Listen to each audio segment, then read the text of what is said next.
fantasy, caught in a landslide, no escape from reality. Eh bien, me revoilà pour une nouvelle vidéo. Aujourd'hui, on va parler du type 2 et du type 8. Alors, j'espère que tu t'es bien observé, que tu as pu prendre conscience de certaines choses, et puis que tu auras partagé plein de belles choses sur le groupe. Voilà. Alors, on y va avec le 2. Le 2 qui est venu manifester « Je suis l'amour inconditionnel », qui va rencontrer l'amour conditionnel, donc qui va développer la peur de ne pas être aimé, d'être indésirable. Et pour faire face à cette peur, il va éviter absolument de reconnaître ses besoins. Parce que si je reconnais mes besoins, je ne peux pas faire pour l'autre. Voilà, parce que pour être aimé, par rapport à ma peur de ne pas être aimé, d'être indésirable, je vais développer ce fonctionnement qui va plaire à l'autre, qui va faire pour l'autre. Voilà, ça, c'est ce qu'on a vu un petit peu la dernière fois. Et justement, donc il évite de reconnaître ses besoins. Et bien son mécanisme de défense, c'est justement la répression de ses besoins, le refoulement. Ça veut dire quoi? Donc pour être aimé, il va tout faire pour l'autre, il va se rendre indispensable pour l'autre, et puis justement, il va savoir ce qui est juste pour l'autre, mais il ne va pas savoir ce qui est juste pour lui. Parce que pour être au service de l'autre, je vais réprimer tout ce que je ressens. Je vais, quand je fais pour l'autre, je ne sais pas faire pour moi. Donc je réprime. Ça peut créer beaucoup de frustration. Bon, au départ, on n'est pas conscient, mais ça peut créer des choses très très profondes. Alors, quelque part, ce mécanisme aussi, ça fait qu'il va fabriquer aussi des conditions pour qu'on l'aime. Quelque part, il va manipuler l'autre en se rendant indispensable. Donc, il n'est pas conscient non plus qu'il manipule. Il n'est pas conscient qu'il rend l'autre complètement dépendant de lui. Mais c'est quand même ce qui se passe. Si je fais tout pour l'autre, l'autre a besoin de moi, je suis indispensable et j'existe. Parce que derrière, il y a toujours ce besoin d'exister. Et surtout, en plus que lui, c'est un émotionnel. Donc, dans cette nature-là, c'est j'existe au travers de ce que je fais pour l'autre. Voilà. Ça, c'est le mécanisme. Donc justement, on peut tous le porter à certains niveaux. Ça, ce qui fait vraiment dans ce fonctionnement-là, c'est vraiment quand on est inconscient. Alors souvent, ce qui se passe, c'est pendant une certaine période, on fonctionne comme ça. Donc ça, c'est aussi, comme je t'avais dit, l'idée de la femme qui est au service de son mari et tout ça. Et c'est inconscient parce que la société dit c'est juste comme ça, donc on ne remet pas en question. Mais le jour où justement on réalise qu'on s'est oublié, qu'on s'est sacrifié, parce que ça c'est le grand mot par rapport à ce fonctionnement-là, on est obligé de faire quelque chose pour que pour que ça change, quoi. Reprendre, être plus à l'écoute des besoins. Et là justement, il y a autre chose qui se réveille, quoi. On est beaucoup plus conscient. Même si au début on n'arrive peut-être pas encore, mais on le sait qu'on s'oublie. Donc voilà, donc ça demande un apprentissage quelque part. Voilà. Alors, ensuite, le péché, le défaut du 2 associé à ça, je te laisse mettre la vidéo en pause. Il y a longtemps qu'on n'a plus deviné. À ton avis, qu'est-ce que ça pourrait être le péché, le défaut du 2 par rapport à ça? Imagine. Tu sais ce qui est bon pour les autres. Tu fais tout pour eux. Tu es à leur service. Tu te sacrifies. Qu'est-ce que ça peut faire à l'intérieur? Qu'est-ce que ça crée comme émotion, comme sentiment à l'intérieur? Comme défaut, péché? Je te laisse deviner. Alors, tu as peut-être deviné que c'était l'orgueil. L'orgueil d'être important pour les autres. L'orgueil de savoir ce qui est juste pour les autres. L'orgueil de penser à tout. L'orgueil d'avoir besoin de personne. Ah, ça c'est très important aussi. Parce que en général, dans ce fonctionnement-là, ah, mais il n'y a pas besoin, non, je me débrouille toute seule. Non. Et puis c'est justement aussi dans ce fonctionnement-là, je me débrouille tout seul, puis après, c'est moi qui ai fait tout seul. Ça peut aussi arriver, ça. Voilà, justement, quand on dit ça, il faut peut-être se remettre en question, quoi. Voilà, parce que c'est vrai que moi, avant, j'avais cette tendance-là, je me débrouille, et puis maintenant, si je peux avoir de l'aide pour n'importe quoi, je demande. Voilà, maintenant, j'ose demander. Avant, je n'osais pas demander. Alors voilà, donc dans ce fonctionnement-là, je sais ce qui est bon pour l'autre, et je veux tellement être aimée aussi, par rapport à cet orgueil, je peux devenir intrusif. Voilà. Alors j'avais eu dans un cours une personne qui racontait que sa belle-mère allait lui ranger ses armoires, parce qu'elle estimait que c'était pas assez bien rangé. Donc là c'est carrément intrusif. Moi j'aimerais pas qu'on vienne me faire mes armoires. Enfin si c'est moi qui l'ai demandé, parce que c'est vrai que il y a certainement de la poussière, ça va. Mais si on vient comme ça, sans que j'ai rien demandé, en disant ouais, ben moi je trouve que voilà, c'est pas bien rangé, je vais te montrer comment faire, j'aimerais pas trop non plus, quoi. Hein, ça dépend avec quelle énergie c'est venu. Donc qu'est-ce qui se passe? Il veut tellement être aimé, il est tellement dans cet orgueil de savoir ce qu'il veut pour l'autre, que finalement, ce qui se passe, c'est on peut arriver à le rejeter, ou à le détester parce qu'il en fait trop. Hein, voilà. Ça peut arriver, ça. Donc s'observer et prendre conscience et comment on a fait. Alors comme je dis, ça c'est ce côté quand même maman, hein. On a ça en nous, alors les femmes peut-être encore plus. Alors il y a des hommes qui ont ce fonctionnement-là, mais c'est vrai que c'est quand même plus parlant pour les femmes, quoi. Mais voilà, observons-nous dans quelle mesure on sait ce qui est bon pour l'autre, dans quelle mesure on veut l'imposer aux autres, hein, dans quelle mesure on pense détenir la vérité, hein, cette forme d'orgueil. Après ça ne veut pas dire qu'il passe pas par des moments où il doute, hein, mais j'entends quand même, il y a ce côté, moi je sais ce qui est bon pour l'autre. Voilà. Ensuite, l'obsession du mental, qu'est-ce qui se passe dans sa tête? En fait, c'est la flatterie, le faux amour. Ça veut dire quoi? Ça veut dire que je flatte pour être aimé. Ça veut dire que des fois, je dis des choses, mais je les pense peut-être même pas. Hein, je sais même des fois pas ce que je pense. Mais je veux tellement être aimé que j'en fais un peu trop. C'est vrai que là, j'ai rencontré des personnes comme ça où, quelque part, ça sonne faux, quoi. Ça fait un peu trop. Puis tu vois bien voilà, qu'ils pensent pas vraiment ce qu'ils disent, quoi. Mais le besoin d'être aimé est tellement fort que voilà. Après, il y a quelque chose qui est prêt à tout pour plaire, vraiment, dans ce sens-là. Ça peut être des femmes séductrices, hein, donc c'est quand même plutôt un côté féminin, hein, j'ai dit avant. Alors ces femmes séductrices, une femme comme ça, si elle veut un homme, elle l'a, quoi, parce qu'elle sait quoi dire. Hein, voilà. C'est aussi justement dans ce côté, je veux tellement être aimée, je bouffe à tous les râteliers. Ça veut dire que je viens vers toi, je te fais des compliments, je te critique l'autre personne que t'aimes pas, puis après je vais voir l'autre personne, je lui fais des compliments, je te critique auprès d'elle. J'ai tellement besoin d'être aimée que voilà, que je vais faire le tour de tout le monde et j'ai besoin d'être aimée, quoi. Mais à force, justement, ça fait trop, puis il y a une notion où il peut être rejeté. Mais c'est très inconscient. Ce fonctionnement-là, il a vraiment besoin de temps pour s'en rendre compte. Et puis, c'est attention aussi comment on parle à ces personnes-là, parce qu'elles sont tellement pas conscientes et tellement persuadées qu'elles sont pleines d'amour et qu'elles font pour le bien des autres. Oui, mais des fois c'est trop. Et des fois on n'a rien demandé. Hein, voilà. Parce que des fois on fait des trucs pour nous puis on n'a rien demandé. N'est-ce pas? Donc, voilà. Non. C'est... T'as besoin d'aide? Est-ce que t'as besoin d'aide? Est-ce que je peux t'aider? Mais si l'autre dit non, c'est non, je fais pas. Ouais, ça c'est important. Alors, autrement, bon, ne sais pas demander, ça je t'ai dit. Ça, voilà. Ah oui, par rapport aux besoins, il y a une notion, ok, je sais pas demander, mais j'ai des besoins quand même. Donc il y a une notion des fois d'utiliser l'autre pour satisfaire les besoins. Par exemple, j'ai froid, on est en cours, on est 10. Mais comme je ne veux pas reconnaître que j'ai froid, je ne veux pas dire j'ai froid, on peut fermer la fenêtre, je vais dire vous n'avez pas froid. Ça, c'est une façon détournée de satisfaire les besoins. Hein, donc voilà, ça c'est aussi important à retenir. Voilà. Alors on va passer au sous-type du 2. Alors le 2, le mot-clé pour le sous-type conservation, c'est moi d'abord. Moi d'abord, voilà. Alors justement, moi d'abord, ça peut paraître paradoxal, hein, mais on va voir dans quelle situation. Ça veut dire que ces besoins, il va les revendiquer, mais de manière inconsciente. Comment? Par exemple, sur la nourriture. Exemple, je suis une maman, je fais à manger pour tout le monde, et par exemple, à table, quand il y a du poulet, et que j'aime la cuisse, par exemple, c'est moi qui vais prendre ce morceau que j'aime. Parce que avec tout ce que je fais pour les autres, je peux bien prendre le meilleur morceau. Ou la meilleure place à table. Ou, voilà, c'est au niveau matériel, quoi. Voilà. Ça veut dire que là, il va s'approprier, il va s'imposer, il va prendre, mais au niveau matériel. C'est normal. C'est, voilà, avec tout ce que je fais pour l'autre, je peux bien, voilà, avoir la meilleure place. Après, au niveau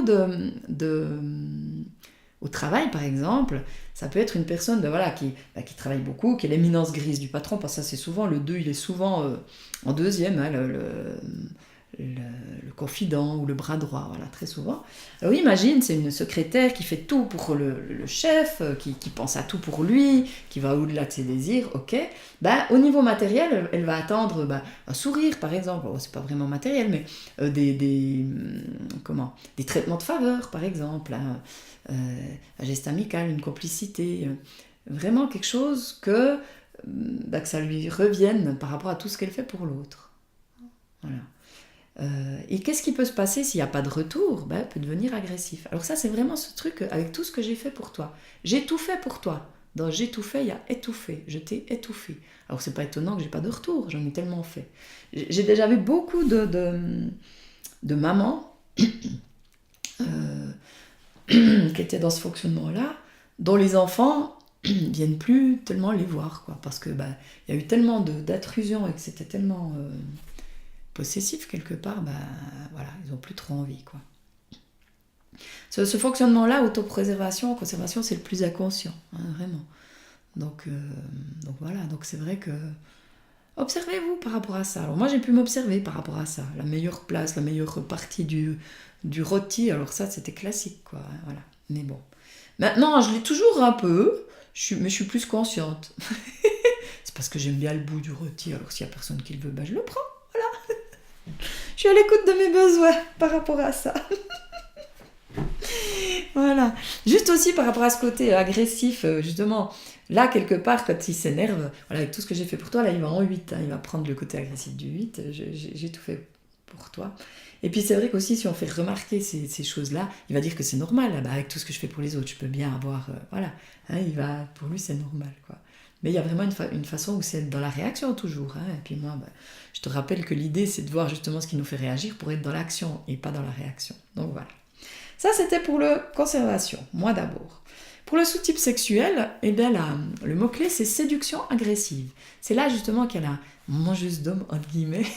Celle qui, si elle veut un homme, elle l'a. T'as aucune chance si t'es pas dans ce fonctionnement-là, parce que elle doit séduire à tout prix. C'est un sous-type sexuel. Et puis justement, dans cette idée de savoir ce qui est bon pour l'autre, d'orgueil, de réprimer les besoins pour séduire, elle sait très bien faire. Donc elle va déjà séduire, il y aura le langage corporel, l'habillement. Elle peut être un petit peu allumeuse. Alors ça c'est un jugement, mais dans le sens mettre des choses provoquantes, décolleté, mini-jupe, mais pas se rendre compte que ça peut donner des idées. Elle le fait pour séduire, mais des fois ça peut allumer quelque part, hein, vraiment séduire à fond, et elle ne comprend pas quelque part. Il y a un côté naïf, hein, aussi chez ce fonctionnement-là.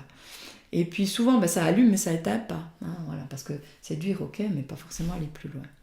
Ça peut porter à confusion. En tout cas, la séduction, c'est vraiment cette idée d'agressivité, d'assistance. On va insister. Il y a la notion de savoir écouter l'autre, hein, aussi. Et comme c'est un sous-type sexuel, c'est aussi le comportement le plus passionné du deux, forcément. Et là, par rapport à l'orgueil, ça va être mis dans la qualité des relations. Son orgueil, c'est d'être le favori de l'autre, le confident des personnes qui ne se confient pas. Hein, vraiment, ou des personnes inaccessibles. Ça va être l'épaule sur laquelle on vient pleurer. Mais là, elle s'oublie vraiment complètement pour plaire. Enfin, elle, je dis elle, mais dans ce fonctionnement, on s'oublie complètement pour plaire. L'orgueil, c'est aussi la notion je me sens supérieur à l'autre, quoi, dans le couple, dans la relation à deux. Ou alors, je mets l'autre sur un piédestal aussi. Hein, ça peut être ça aussi. Orgueilleux pour l'autre, ça peut aussi être ça. Il y a vraiment plusieurs variantes. Après, dans ce fonctionnement, il y a cette notion je donne, hein, dans tous les deux, de toute façon, mais il y a une notion de ne pas savoir recevoir. Alors ça, c'est aussi intéressant d'observer, parce que je rencontre beaucoup de personnes qui sont dans ce fonctionnement de donner, mais qui ne savent pas recevoir. Pas recevoir un compliment, pas recevoir un cadeau, pas recevoir de l'aide. Parce que derrière, il y a ce truc, justement, si c'est moi, je veux pas être redevable, déjà, ça c'est un grand truc, hein. Et puis quelque part, si je reçois, tu peux me manipuler. Si je reçois, je te dois quelque chose. Si je reçois, t'es plus dépendant de moi quelque part. Donc il y a plein de choses. Donc observe-toi par rapport à ça. Et puis il y a aussi cette idée qu'il ne veut pas reconnaître qu'il a des besoins. Non, j'ai pas besoin, je me débrouille tout seul. Non. Donc à observer. Voilà. Et le dernier, le sous-type social. Eh bien le mot-clé du sous-type social, c'est ambition. Ouais. Parce que là, justement, il veut être aimé, il veut être reconnu. Son orgueil s'est mis dans le fait de connaître des personnes influentes. Voilà. Je connais un tel qui est chef de ci, je connais un tel qui travaille là, dans le directeur de ça. Hein, voilà. Ça, c'est ce qui fait mon orgueil. Ce 2-là, son carnet d'adresses, il est hyper rempli, hyper fourni. c'est celui, justement, c'est la marieuse aussi qui peut mettre en contact des gens. Hein. C'est vraiment le public relation. Hein. Celui-là, il a souvent une L3 hein, par rapport à je veux être reconnu. Hein. Tout à fait. Hein, il est très proche, il peut ressembler pas mal au 3. Lui, ce qui est important, c'est avoir un statut, être reconnu au travers des personnes qu'il reconnaît.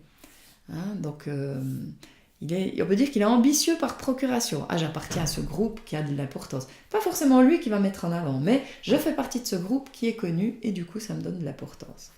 Je suis le bras droit de quelqu'un de puissant. Waouh, ça me donne de l'importance. Je suis pas devant parce que comme ça, je risque rien. Hein, il ne veut pas être le premier, mais le deuxième, ça me va bien et c'est ce qui fait que je suis important. Dans cette idée de public relation, de marieuse, hein, de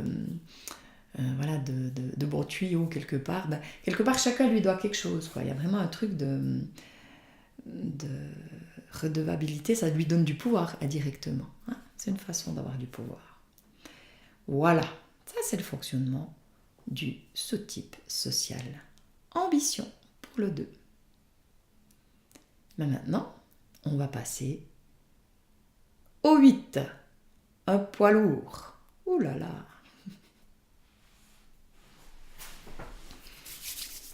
Alors le 8 qui est venu manifester, je suis la matière transcendée, j'ai du pouvoir sur la matière, je peux tordre les fourchettes, non, pourquoi pas, je peux avoir la vie de rêve que je veux, il suffit d'y croire, hein, c'est tout simple.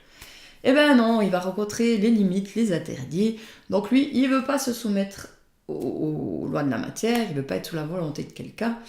Donc ça, c'est vraiment sa peur de se soumettre, d'être soumis aux lois de la matière. Et du coup, qu'est-ce qui va éviter absolument? La faiblesse. Donc, comme je veux transcender la matière et que je vois que c'est pas si facile, qu'est-ce que je décide? Je devais être fort, c'est moi qui vais contrôler la matière. Donc je vais éviter de me soumettre. Voilà. Alors ça, c'est vraiment sa peur, hein, éviter la faiblesse, il veut pas se soumettre. Et justement, des fois, ça arrive que ça marche pas, que ça marche pas comme il veut, qu'il est soumis, ou bien quand on le découvre, bref. Et là, son mécanisme de défense, eh bien ça va être quoi? Ça va être le déni ou la dénégation. Ça veut dire quoi? Ça veut dire que c'est le... Voilà, j'étais plus sûre d'avoir enregistré. Wow. Comme c'est intolérable pour lui d'être découvert, ou bien que justement qu'il soit soumis ou battu, il va nier la réalité. Il va dire que c'est pas arrivé. Voilà. Ou qu'il n'a pas dit ça c'est la dénégation. Hein. Le déni, c'est nier la réalité, et dénégation, quelque chose que j'ai dit. Donc c'est le champion de la mauvaise foi. Il veut toujours avoir le dernier mot, et puis il ne veut pas perdre la face, même face à l'évidence. Alors ça, c'est l'histoire d'une femme, c'est un témoignage que j'ai lu, mais peut-être que je te l'ai déjà raconté, c'est pas grave. C'est une femme qui avait passé la journée sur un bateau à boire avec son mari et des amis, et puis le soir, ils allaient au restaurant et elle était encore un peu pompette. Et qu'est-ce qui s'est passé? En rentrant dans le restaurant, elle s'est étalée devant tout le monde. Bon, ça c'est une chose. Qu'est-ce qui s'est passé? Au moment où son mari l'a aidée à se relever, elle lui a dit « Je ne suis pas tombée. Je ne suis pas tombée. » Elle était par terre en train de se relever et elle a dit « Je ne suis pas tombée. » Alors c'est des fonctionnements... Enfin, quand on a vécu avec quelqu'un comme ça, ou quand on le vit soi-même, on peut peut-être comprendre. Enfin, quand on n'en est pas conscient, non, mais si on l'a vécu avec quelqu'un, mais ça paraît juste fou, mais c'est ça. C'est vraiment le déni, à ce point. Ça va loin, ça peut aller très loin. Moi qui ai vécu 10 ans avec une personne qui était pas mal dans le déni, c'est vrai que c'est pas évident et on peut ressentir beaucoup d'injustice. Alors là, c'est aussi le paradoxe, parce que dans ce fonctionnement-là, la justice, on n'aime pas trop. L'injustice, on n'aime pas, mais on peut être très injuste, hein, justement, en étant dans le déni. Mais comme c'est un mécanisme de défense, on n'en est pas conscient. On n'est pas conscient qu'on nie la réalité, ou qu'on dit « non, j'ai pas dit ça ». On n'en est pas conscient. Et ça, c'est vraiment important de se rendre compte. Et moi, j'ai eu l'occasion de m'en rendre compte, et ça m'a fait quand même une baffe, parce que voilà, j'étais persuadée que j'avais pas dit ça. C'était... voilà, on avait une discussion, et puis... ouais, j'étais sûre que je l'avais pas dit. Puis après, tout à coup, ça m'est revenu. Et j'ai pu voir, ouais, là, j'étais dans le déni. Mais, au premier abord, non. Et je me maintenais, non, j'ai pas dit ça, Puis après, tout à coup, ça m'est revenu. Alors voilà, observons-nous des fois comment on peut être dans le déni, ce qui peut nous aider à comprendre ce qu'ils sont. Mais là, dans ce fonctionnement, c'est aussi, je rappelle, ce mécanisme de défense, c'est une question de vie ou de mort. Hein. Donc on le met, c'est pour notre survie. Donc le déni, c'est pour la survie. C'est pas arrivé. Voilà. Et je te rappelle aussi que dans ce fonctionnement-là, c'est celui qui a quelque part la plus grande carapace, hein, aussi par rapport au vécu et tout ça. Donc le déni, ça met une sacrée couche, quoi. Hein, donc pour le voir, pas évident. Bref. Ensuite, le péché, le défaut qui est associé à ça, c'est l'excès.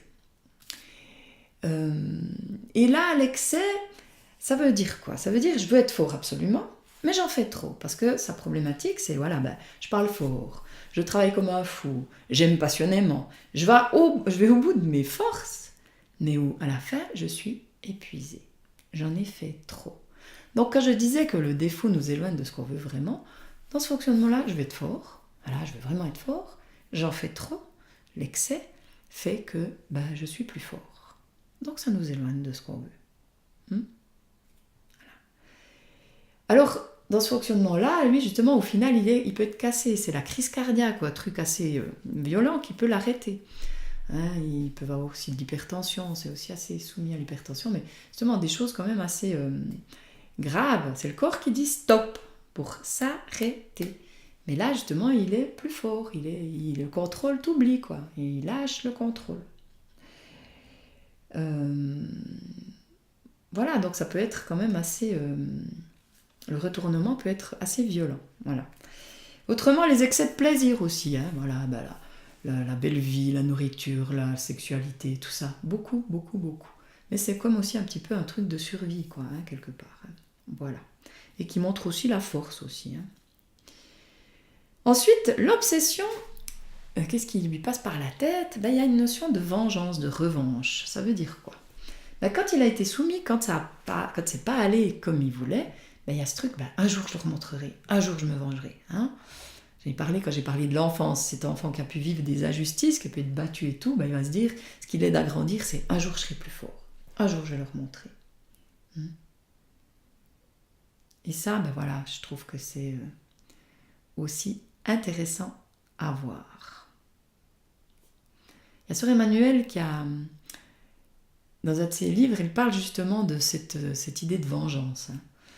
Et puis justement, elle dit, voilà, il m'est arrivé d'avoir des idées de vengeance. Mais je pouvais pas, parce que Dieu, heureusement que Dieu est plus fort. Hein, et puis justement, ça m'a évité de passer à l'action. Mais même Sœur Emmanuelle, là-dedans, elle avait cette idée de vengeance. Elle dit rendre coup pour coup. Hein, voilà, on a fait du mal à ces... Parce qu'elle elle était quand même dans les bidonvilles par rapport à cette injustice, par rapport aux personnes défavorisées. Voilà, rendre coup pour coup par rapport à quelqu'un qui a fait du mal, là, voilà, elle avait cette idée de vengeance. Donc même chez Sœur Emmanuelle, il y avait une idée de vengeance. Donc si tout à coup, tu as une idée de vengeance par rapport à quelqu'un, ne t'en veux pas, accueille. Et puis reconnais que là, tu as été soumis, c'est pas allé comme tu voulais. Puis c'est comme ça. Puis après, c'est d'être doux avec soi toujours. Hein. Voilà, tu as voulu être plus fort. Non, accueille juste d'être qui tu es. Puis que des fois tu es fort et des fois pas. Puis par rapport au corps, parce que des fois on peut avoir aussi cette impression, mais pourquoi moi, puis pourquoi mon corps me fait ça, quoi, hein, d'être fâché contre son corps. Non, parce que t'as peut-être un peu trop tiré sur la corde, hein, voilà, donc à voir. Mais ça, c'est ce qui peut passer par la tête. Donc aussi juste encore quelques considérations par rapport au déni. C'est aussi le genre à dire même pas mal, hein, aussi bien, ça va aussi bien même pas vrai par rapport à quelque chose que j'ai dit, mais aussi même pas mal. Je me fais mal, je me coupe par exemple, mais je sens pas la douleur. Alors ça, j'avais le premier mari qui était comme ça. Il bricolait beaucoup, hein. Puis alors il arrivait pas mal de trucs, mais il y a des trucs, il se blessait mais gravement, mais il sentait rien. Enfin, il était tellement dans ce contrôle et ce déni qu'il sentait pas la douleur, ni physique ni psychologique. Donc voilà. Et justement, dans cette idée de contrôle, il veut tout contrôler, son corps, les autres, tout. Il y a vraiment cette idée. Il y a aussi cette idée, je dois être fort, donc je suis au-dessus des autres. Si je veux le pouvoir, je le prends. Hein, ça, c'est aussi... Voilà. Le déni, c'est aussi, je vais attacher à ma justice, mais moi, j'ai pas forcément besoin de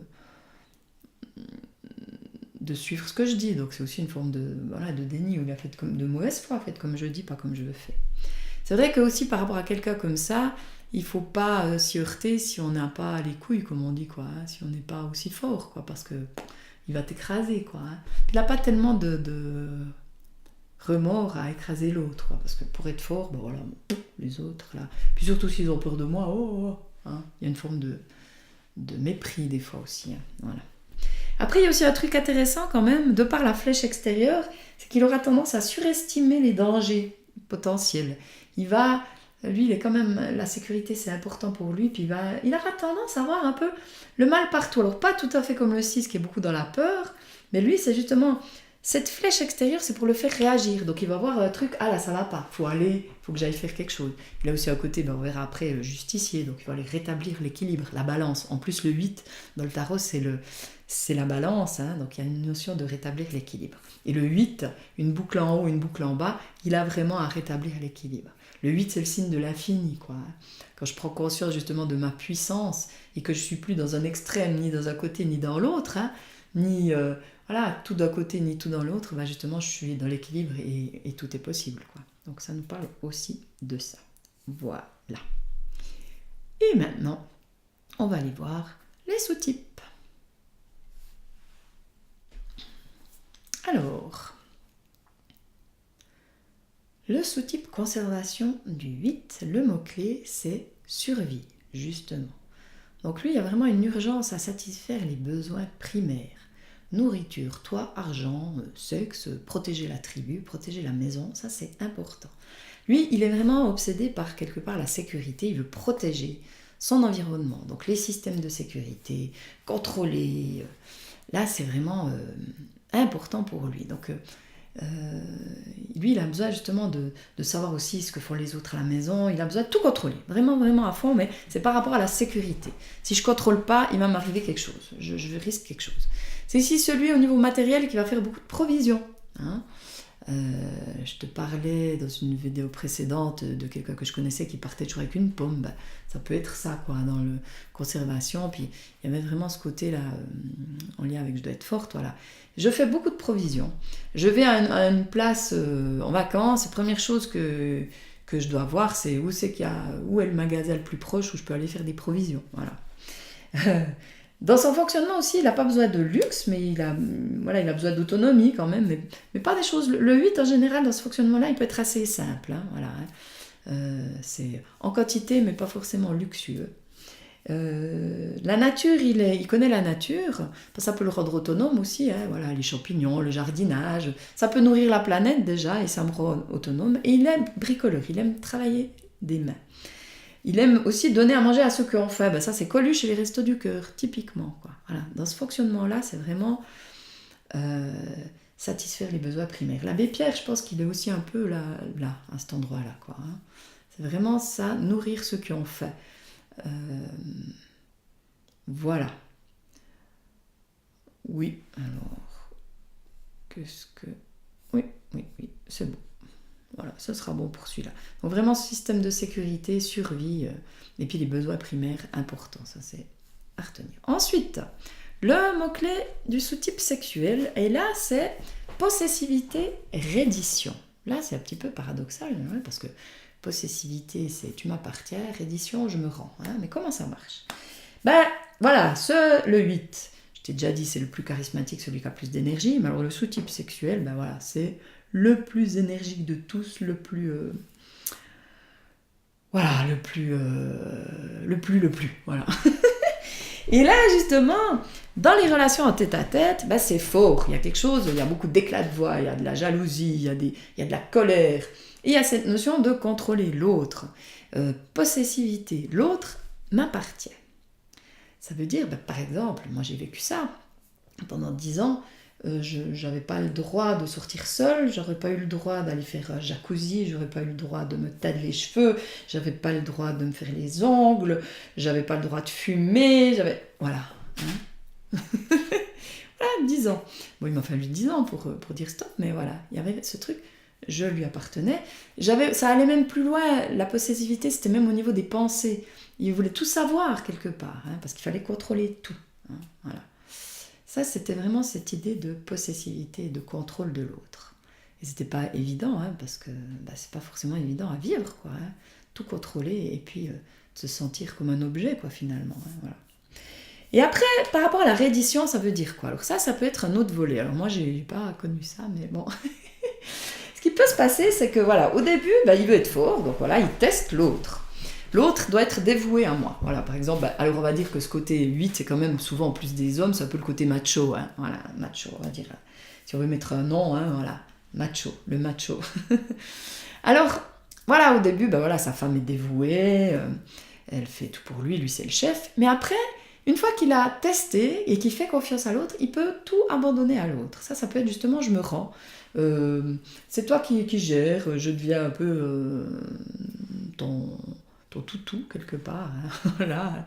Et puis voilà, je peux t'idolâtrer aussi. Il peut s'abandonner. Voilà. Alors ça, j'ai eu un ami qui avait vraiment ce fonctionnement-là. Ce qui se passe aussi, c'est au début, il y a aussi la notion de séduction, je dois être fort, je dois montrer que je suis fort, et je dois te conquérir et tout. Puis une fois que je t'ai conquis, c'est fait, je te respecte, t'es ma femme, t'es la mère de mes enfants, c'est sacré. Mais ça m'empêche pas d'aller voir ailleurs. Ça, c'est aussi un comportement que j'ai souvent vu. Parce que déjà, cette énergie sexuelle, déjà, elle est très forte. Puis une fois que l'autre est conquis, quelque part, c'est moins vivant. Et d'aller chercher à l'extérieur, je te rappelle, hein, flèche vers l'extérieur, ça va me valoriser, ça me donne cette idée d'exister. Quoi. Donc là, je trouve que c'est aussi important de prendre conscience de ça. Par rapport à cette énergie qui traverse, par rapport au besoin de séduire, parce que tout ce type sexuel aussi, il a besoin de séduire. Quoi. Et cette idée que oui, quand je me rends, il y a moins de pep, il y a moins de piquant, et puis du coup, je vais chercher ailleurs parce que j'ai besoin d'exister. Il peut aussi y avoir, parce que la sexualité, c'est pas forcément évident, hein, c'est pas le truc, c'est le truc qu'on devrait apprendre à l'école et qu'on n'apprend pas vraiment. Enfin, la façon dont on l'apprend, ça nous avance peut-être pas grand-chose. Les relations, on devrait apprendre, je trouve qu'il devrait y avoir une branche pour apprendre vraiment la communication et ces choses-là. C'est pas forcément évident, hein, la sexualité. Et puis des fois, on n'est pas forcément sur la même longueur d'onde. Et puis si on sent trop de pression quelque part, ça peut aussi pas forcément donner envie. Voilà. Et comme l'énergie dans ce fonctionnement-là est très forte, l'énergie de vie, l'énergie sexuelle est très forte, ça va être plus fort que la personne. Il y aura besoin d'aller chercher à l'extérieur. Mais ça, c'est quand c'est justement dans la réaction, hein, dans l'excès, quand on n'est pas vraiment connecté à soi. Parce que c'est une question de survie aussi, la sexualité. Donc c'est plus fort que soi. On va voir que quand on se connecte à notre essence, il n'y a plus besoin de ça pour exister. Il y a toujours beaucoup d'énergie, mais c'est plus dans l'excès ici, il n'y a plus besoin d'extrême. Voilà. Aussi par rapport au côté passionné, il y a encore quand même à rajouter qu'il peut être aussi maladroit dans les relations, pas tellement diplomate. Il y a beaucoup d'énergie, puis il est un petit peu brut de décoffrage, comme je dis. Voilà. Mais aussi, par rapport à cette énergie, il y a une grande capacité d'action, très rapide. Hein, c'est le plus réactif. Voilà. Cette énergie-là, cette énergie de vie, elle est très réactive. Voilà. Mais on peut des fois être heurté, parce que c'est, je fonce dans le tas. Hein, un peu le rhinocéros. Voilà. Ça, c'était pour le mot-clé c'était pour le sous-type sexuel du 8. Et puis on va terminer avec le sous-type social du 8. Et le mot-clé c'est protection mutuelle. Ça veut dire quoi? Ça veut dire que c'est quelque part dans le clan qui va se sentir en sécurité. Il va choisir des personnes aussi fortes que lui. Et c'est là, dans ce clan, qu'il va se permettre de se laisser un petit peu aller, lâcher un petit peu le contrôle. Mais c'est vraiment cette idée de clan. Voilà, le parrain, là, ça fait totalement penser à ce fonctionnement-là. Quand je suis en groupe, je peux lâcher le contrôle. Ma colère, elle est canalisée et puis elle est mise au service d'un projet commun. On se met ensemble pour mettre en avant au nom d'un projet commun. Par exemple, les Restos du Cœur, il y a une partie comme ça. Hein, donc une partie Coluche, je veux donner à manger à ceux qui ont faim. Et puis après, la partie on se met ensemble pour une cause commune, ça c'est aussi typiquement ça. On unit nos forces pour une cause commune. Et quand on est ensemble, on se sent plus fort, puis on peut un petit peu se laisser aller. Hein, c'est dans ce fonctionnement-là. C'est combattre les injustices ensemble, quelque part. Hein, voilà. C'est dans le groupe d'amis. C'est vrai que dans le groupe d'amis, on peut se permettre des excès. Hein, voilà, faire la fête à outrance. Là, le contrôle, on le laisse un petit peu aller. Ce qui se passe aussi dans ce fonctionnement-là, c'est que quand, tout à coup, il peut y avoir des problèmes, ce fonctionnement peut pratiquer la politique du diviser pour mieux régner. Hein. Ça veut dire que faire des petites colères comme ça les gens, eh ben, ils s'entendent pas, ils vont pas s'entendre entre eux, et puis ils pourront pas le faire tomber de son piédestal ou bien de son rôle de chef, par exemple. Voilà. Et ça me fait penser, j'ai eu dernièrement une consultation d'une personne qui disait, ouais, au travail, c'est comme ça, la chef a fait un petit peu cette politique de diviser pour mieux régner, puis du coup, elle fait un peu ce qu'elle veut, puis comme on s'entend plus entre collègues, on peut pas faire grand-chose. C'est vrai que l'union fait la force, quoi. Si on se met ensemble, on peut agir, hein, faire quelque chose. Mais si on est divisé, on peut pas. Voilà. Donc, voilà, ça nous parle aussi d'un petit peu la politique, ce qui peut se passer des fois, hein, de certains fonctionnements de chefs. Voilà, si les gens sont divisés, voilà, c'est plus facile de régner, ils ne se mettent pas d'accord. Hein, voilà, donc ça, c'est les comportements extrêmes, on est bien d'accord. Alors voilà pour ces fonctionnements-là. Donc le 8, il y a aussi cette idée à retenir le justicier, hein, on l'appelle quelquefois le justicier, il veut rétablir la balance. Mais bien souvent, quand même, ça c'est aussi important, j'ai déjà dit, mais je trouve que c'est important de le redire, on peut ressentir beaucoup d'injustice en vivant avec quelqu'un comme ça, quoi. Il n'aime pas la justice, mais il peut être très injuste envers les autres. Mais parce qu'il est très injuste envers lui, hein, en allant dans les excès, en n'étant pas à l'écoute du corps, parce que typiquement, justement, alors lui, il n'écoute pas le corps du tout. Hein. Ça doit être, le corps, il doit être là, puis quand il y a une faille, enfin, quand il y a quelque chose qui ne va pas, alors ça ne va pas, hein, il est très en colère, quoi. Donc voilà, donc il est très injuste, hein, voilà. Mais forcément, en étant très injuste avec lui, il va être injuste avec les autres, mais pas conscient du tout. Puis quand on peut lui faire prendre conscience de ça, ça va le toucher, ça peut le remettre en question, parce que c'est quand même un truc important pour lui, la justice et la justice. Hein. Parce que quand même, voilà, dans son histoire, il peut y avoir vraiment des injustices, et le fait de dire, mais tu sais, toi, quand t'es comme ça, moi je ressens de la justice, ça peut le faire réfléchir. Voilà. Alors, je t'invite à observer en quoi le 2 te parle, en quoi il résonne, en quoi tu es en réaction. Quel 2 t'as pu être, hein, parce que voilà, c'est clair que moi je dis toujours, hein, ce qui m'a beaucoup aidé, moi, c'est quand j'ai reconnu que, oui, en partie, je n'arrivais pas à m'aimer assez, et puis voilà, j'attendais d'être aimée par les autres, hein, voilà, il y avait un côté sauveur un peu. Quand j'ai reconnu ça, ça m'a aidé, et puis du coup, ça m'aide de plus en plus à m'en détacher, et puis à être autonome, plus je m'aime, moins j'ai besoin d'être aimé par l'autre, quoi. Mais je trouve que une première étape de vraiment en avoir conscience et d'être doux avec soi par rapport à ça, ce que je dis toujours, hein, je reviens toujours à la même chose, mais ok, oui, j'arrive pas à m'aimer assez, voilà. Mais c'est important que je prenne soin de moi, c'est important que je sois à l'écoute des besoins. Hein. Et puis le côté 8, en quoi je vais être fort, en quoi je me pousse à bout, en quoi le corps, en quoi j'écoute pas le corps, en quoi je suis dans le déni. Hein. Qu'est-ce qui me fait réagir? Pourquoi je réagis comme ça par rapport au chef? De quoi il me parle? Hein.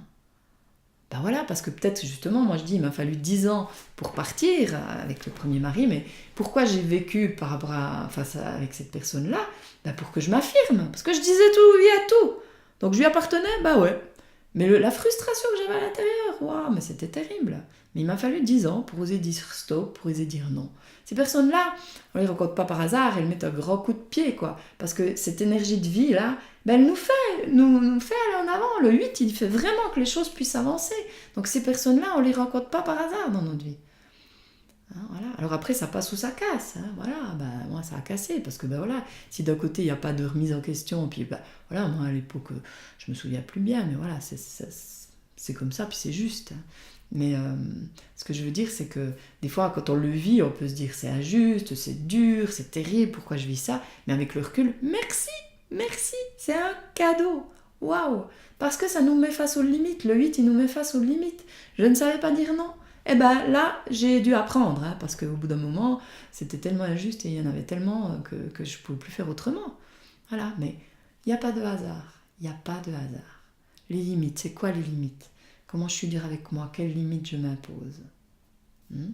Comment je me parle? Où est-ce que je veux pas avoir? Aussi, je t'invite à y réfléchir, à observer, à ressentir, et puis à marquer, soit sur ton carnet, soit sur le groupe, ou les deux, c'est encore mieux. Alors je te dis à tout bientôt pour les 2 derniers, le 5 et le 7. Bye bye. Is this the real life? Is this just sea.